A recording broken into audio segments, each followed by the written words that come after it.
Laboratory thermometer क्या है? Laboratory thermometer जो लैब में यूज होता है, सीधी सी बात है। थर्मामीटर क्या करता है? मेजर करता है टेम्परेचर।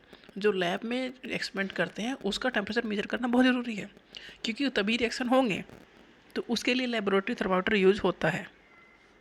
तो it is an instrument use to measure the temperature of substance in scientific experiment and laboratories. क्या करता है लेबोरेटरी थर्मामीटर? टेम्परेचर को मेजर करता है साइंटिफिक एक्सपेरिमेंट में या लैब में। इसकी जो रेंज है -10 डिग्री सेल्सियस से लेके 110 डिग्री सेल्सियस तक मेजर करता है। ह्यूमन बॉडी का टेम्परेचर 37 डिग्री सेल्सियस है, तो सोचो 110 डिग्री सेल्सियस तक कितना टेम्परेचर हाई होगा। तो रेंज -10 डिग्री सेल्सियस से लेके 110 डिग्री सेल्सियस तक जो रेंज है क्लिनिकल वो उसकी लेबोरेटरी थर्मामीटर की है।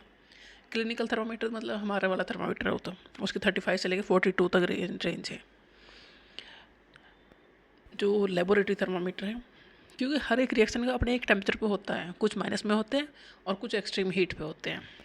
इसके लिए ज़रूरी है कि टेम्परेचर मेजर किया जाए, और मेजर करने का जो सीधी सी बात है एक थर्मामीटर तो चाहिए।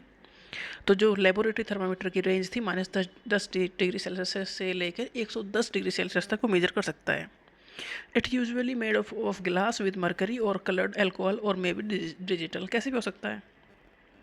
Measuring temperature of liquid and chemical during experiment, इसका काम यही है कि जो लिक्विड या केमिकल्स हैं उनका टेम्परेचर को मेजर करना है। रेंज याद रखनी है -10 डिग्री सेल्सियस से 110 डिग्री सेल्सियस तक।